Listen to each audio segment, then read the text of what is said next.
Calvin Harris there, a little song entitled My Way, and it brings us on to almost 11 minutes after 11 o'clock.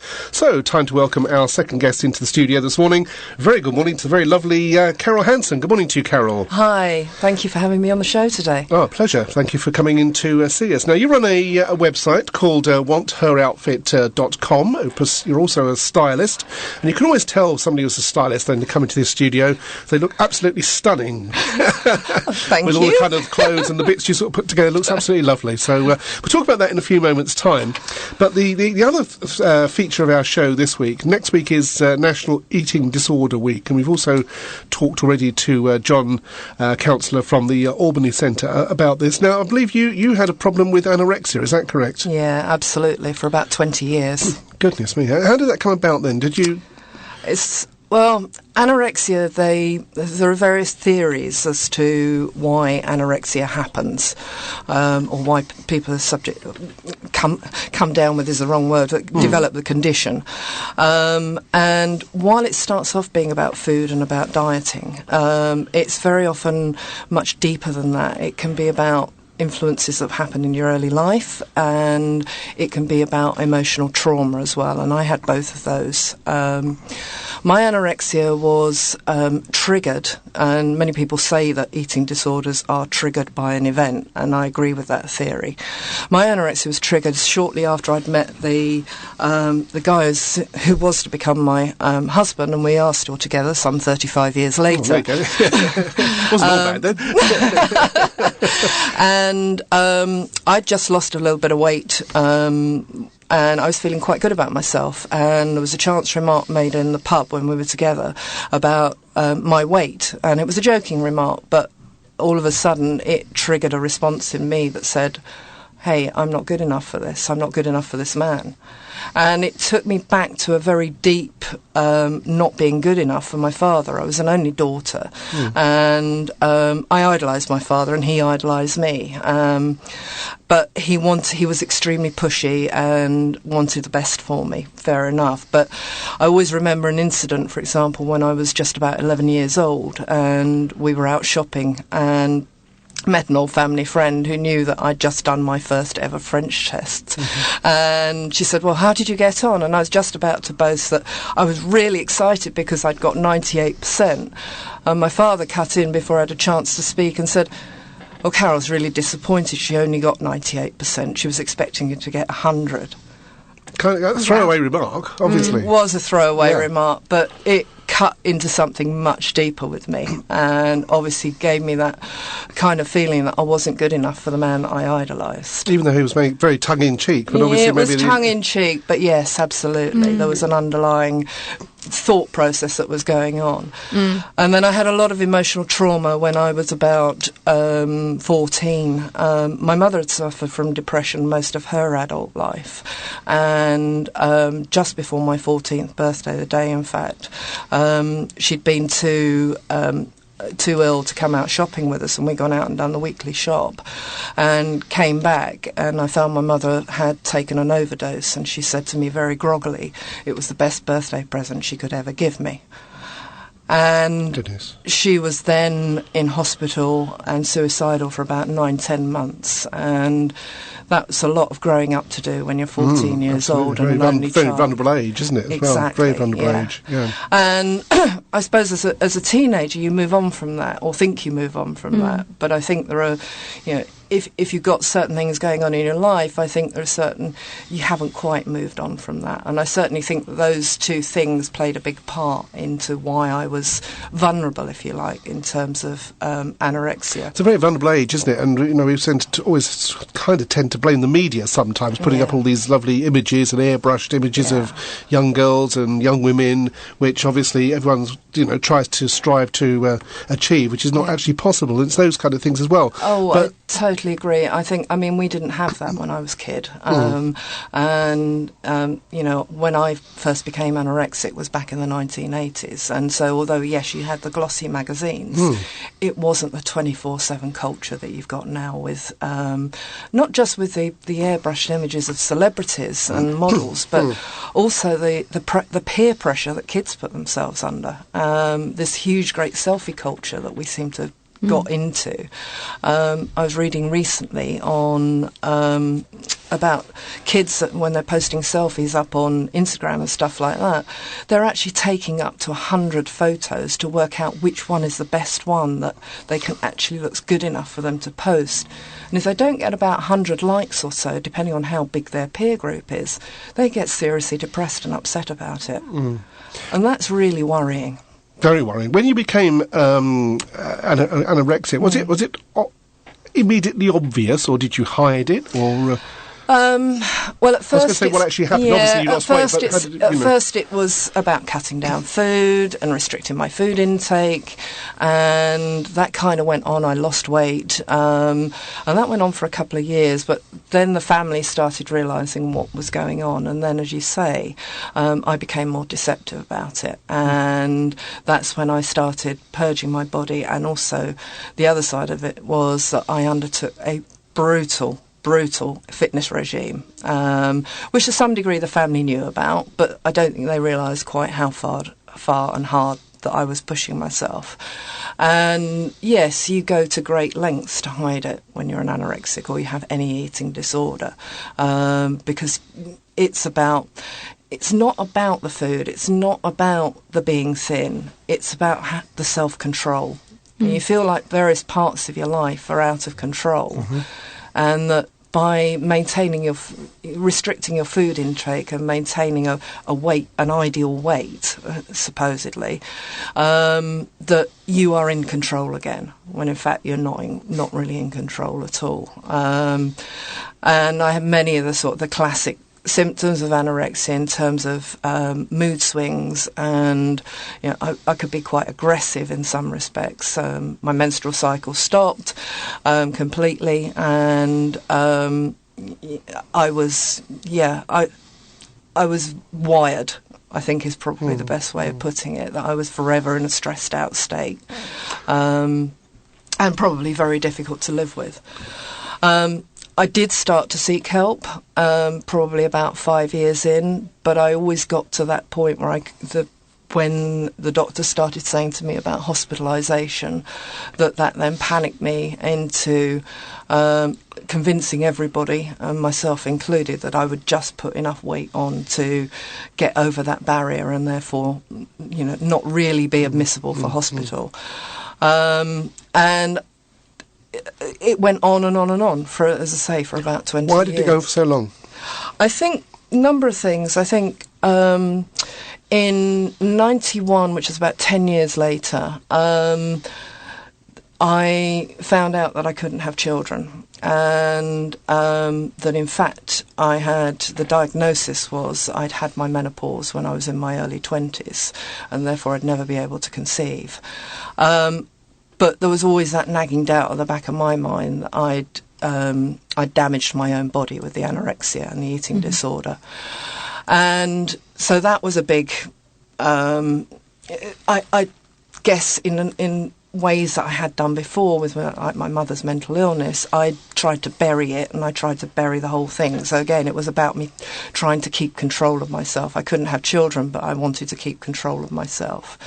And then in the late 90s, that's my husband and I went through quite a crisis in our own relationship, and we went through a period of probably about 7 years where it was really difficult and we weren't sure whether we were going to be together or not on a longer term basis. And it was really coming out of that, I think, that kind of pulled me right through the other side of it and made me realise that there was more to life than having this control over my body, and that I did want to be with my husband for the rest of my life, and that life was a lot better if I also got quite badly injured with the I was overtraining so much that I got to the point where I went out for a run one morning and my legs literally seized up on me. I couldn't run any further. I couldn't even walk. I had to hobble. We were actually in France at the time, and I had to hobble back to the hotel. That frightened the life out of me, that my legs had got to that state. Bless you. And did you find it easy to get help, or was there help available? And do you think there was a big stigma around the time? Like, how was there any support basically out there that you could access? There was support, but yeah, you're right. It was limited, Ruth, and I think the support nowadays is a lot greater. You've got, in particular, you've got BEAT, which is the national UK charity that helps people with eating disorders, and there are various other groups for anorexics and other eating disorders. So I think there is more available now. But whereas when I was young, it just seemed to be doctors, and it was being started to be considered really as a mental health disorder.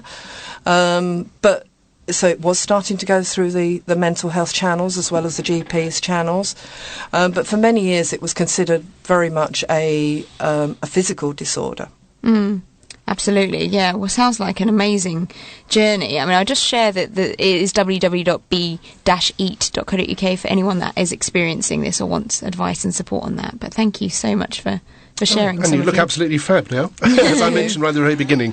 OK, we're going to take a break, have a piece of music, and then we'll come back and talk fashion. Just bearing in mind, though, that next week is, in fact, National Eating Disorders Awareness Week. It runs from the 26th of February to the 4th of March. The theme this year is It's Time to Talk About It, and you can get further information from the website, which is nedawareness.org. That's nedawareness.org. Radio Veralum Community Partners.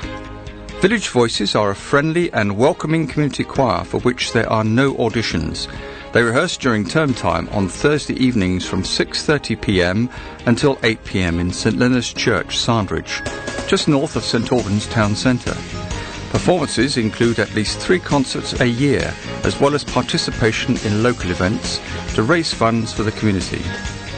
The choir's repertoire embraces both classical and popular music. Our Facebook page has details of future events. Here you can catch up on our latest news and chat with members. The St Leonard's Church website also has further information. sandridgechurch.org.uk/voices.php. For more on Radio Veralum's Community Partner Scheme, go to radioveralum.com/community partners. No need to travel for your Swedish home and hardware favourites when Clas Ohlson is right here at the Maltings. And even better, there's a £200 Clas Ohlson gift card up for grabs. Just visit the Clas Ohlson St Albans page on Facebook and tell us which items from the online Offers of the Week leaflet you'd like to own and why. You may even win that too. Do it online and join the Radio Veralum team at the Maltings this Saturday from 11 till 4, when we'll be playing top tunes while you shop this week's killer offers. Clas Ohlson, the Swedish shop with everything for your home. Full terms and conditions at radioveralum.com. This year's St Albans Pancake Race is being organised by Homestar Hertfordshire. They've teamed up with events company and business publication Hertfordshire Business Independent to take on the organisation of this prestigious event. Sponsored by Radio Veralum. The event takes place on the 28th of February, Shrove Tuesday, in St Albans Market Square.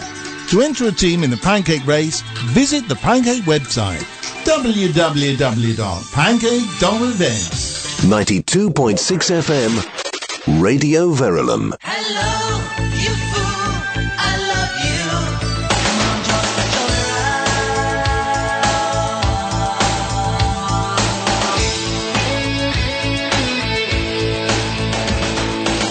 I hit the road out of nowhere, had to jump in my car, be a rider in a love game, following the stars. Don't need a book of wisdom, get no money talk at all. She has a train going downtown, she's got a club on the moon, and she's telling all her secrets in a wonderful balloon. She's the heart of the fun fair, she got me whistling a private tune. And it all begins where it ends. And she's all my magic friend.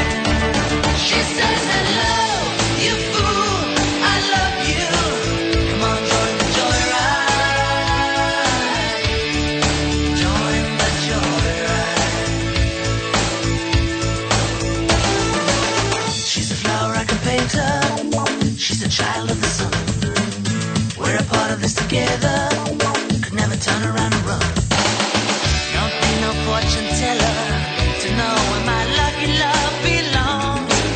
Won't know, 'cause it all begins again when it ends. And we're all magic friends. She says, hello, you fool, I love you. Come on, join the joyride. Join the joyride. She says, hello, you fool, I love you. Come on, join the joyride. Be a joyrider.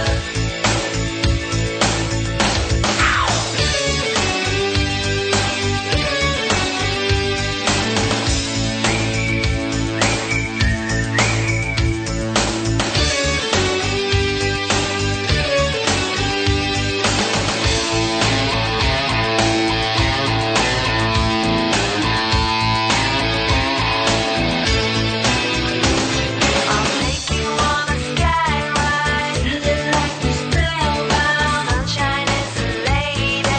Rock you like a baby.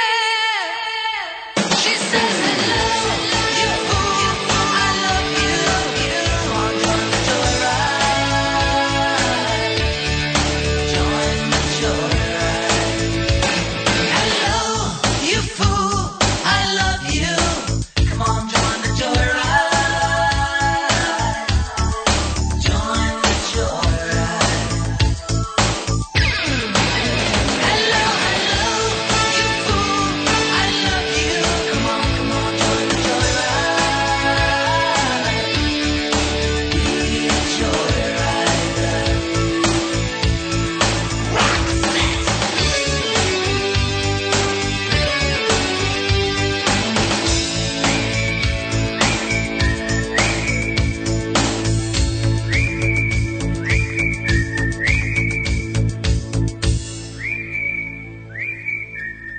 My goodness, we play you the best music here on 92.6 FM Radio Veralum. That's Roxette, of course, and Joyride. Back to our guest in the studio, Carol Hansen. Now, Carol, let's move on. We're going to talk styling now. Yep. Right. So what's your background? How did you get into styling and websites and all that kind of stuff? Well, my background is actually a long way away from the fashion industry. I was actually an accountant for 19 years. Well, so they're not all boring, are they? No, exactly. Well, I don't think I ever quite fitted into accountancy.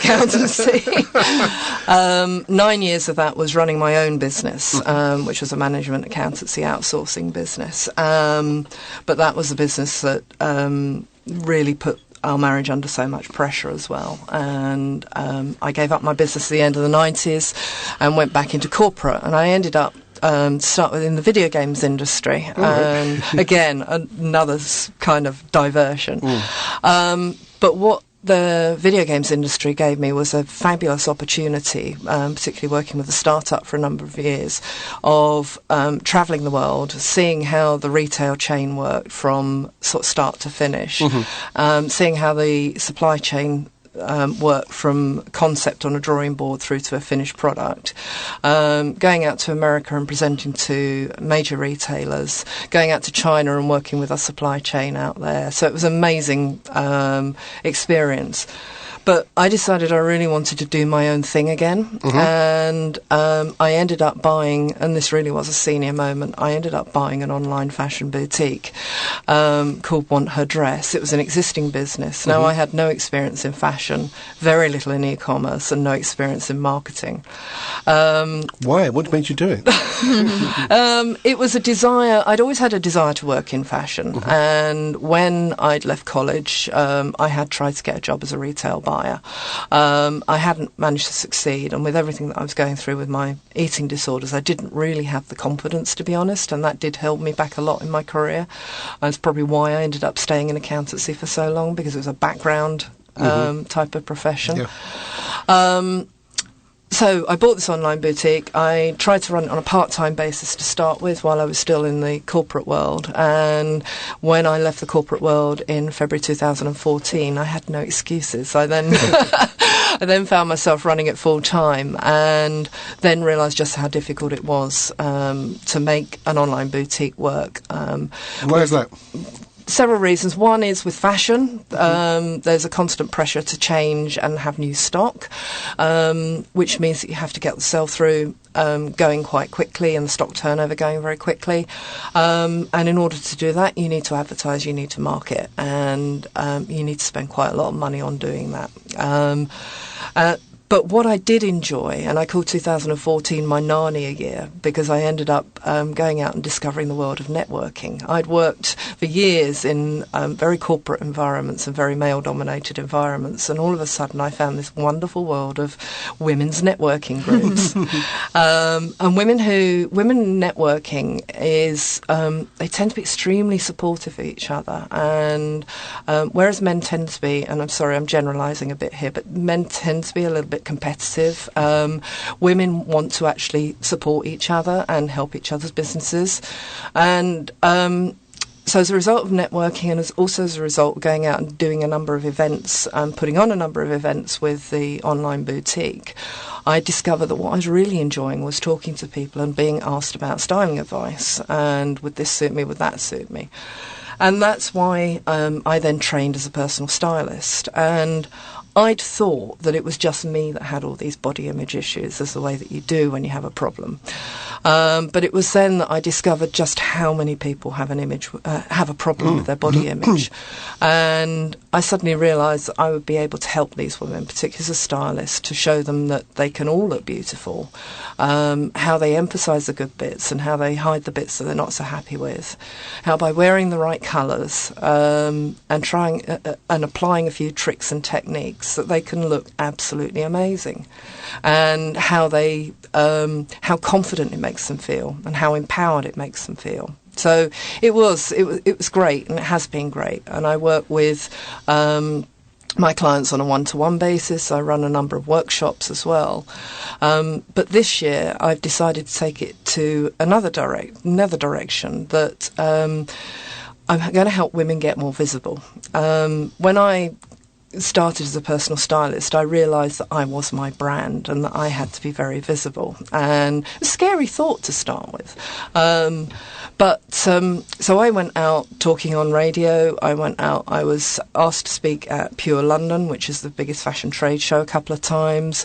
I put my hand up and volunteered for any talking at networking events. Anything I could do to get out there, I did.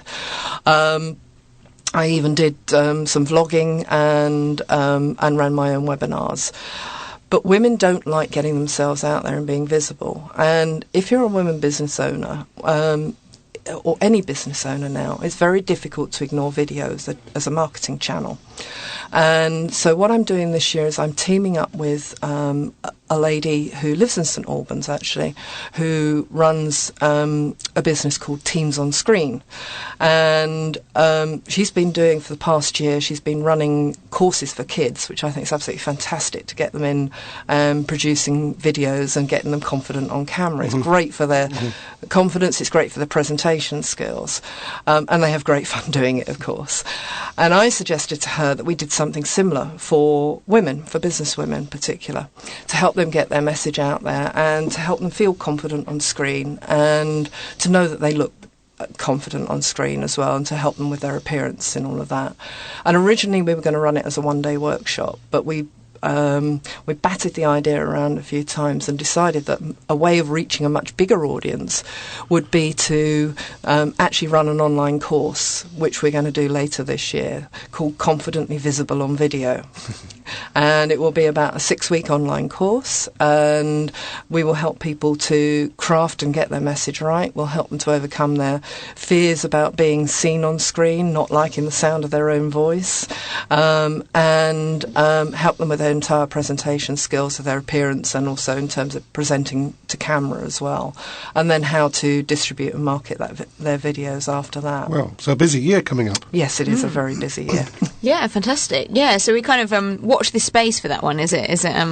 Yes, although what we're actually looking for at the moment is we want to make sure that before we start developing the content that we are giving people what they need. And so we are interested in hearing from any women who is interested in getting herself out there on video, no obligation at the moment. We're asking for people to help us with a survey that we're doing, just a short one-page survey to see whether we've got the content right or what else we need to be considering. So if anyone would like any information about that, they can contact me at carol@wantherdress.com. That's Carol, CAROL, at wantherdress, all one word, .com. Talking of wantherdress.com, just tell us very briefly about your Want Her Outfit website. You say style is knowing who you are and what you want to say, so kind of expand on that for us. Yeah, absolutely. Well, Rachel Zoe says, made that quote, and it's very true, because as soon as you walk into a room, people start making judgments about you. It's human nature. We've been doing it since we've been running away from woolly mammoths. It's a basic survival instinct that we make instant snap decisions about people. And our clothes can say so much about us. And if you are, particularly again, if you are someone in business, then you're going to want to make sure that you're getting your message across and that you're portraying your brand values, if you like. That's not in terms of wearing a uniform or anything, but it's in terms of getting your personal brand values across. So I'm very much about helping women to express what it is that they want to say in their clothing. So only women? What about the poor blokes? Oh, I do style men as well. But to keep my to keep my target market close, I do market more to women. But I do find I style men, and they usually happen to be the husbands or the sons of the female clients that I've got. And I do have to say, I have personal experience of styling from Carol. So colour work, as well as she's been through my wardrobe and given it a complete detox, and helped me see that I actually have outfits I didn't realise, and helped me get rid of things that I'm clinging on to. So yeah, brilliant stuff, really. If you and actually surprisingly affordable, so it's not necessarily something that, you know, it's far out of people's range. A lot of people can treat themselves to something like that. Excellent. Carol, thank you so much indeed for joining us on the show this morning. Oh, thank you so much for covering both of those subjects. Very fascinating, absolutely fascinating. So that's Carol Hanson then. You want to check out her website, it's wantheroutfit.com. That's wantheroutfit.com. And if you want to contact Carol directly about all the things she's been talking about on the show this morning, you can contact her. It's carol@wantherdress.com. Carol@wantherdress.com. Stand by, we've got traffic and travel on the way. Radio Veralum Community Partners.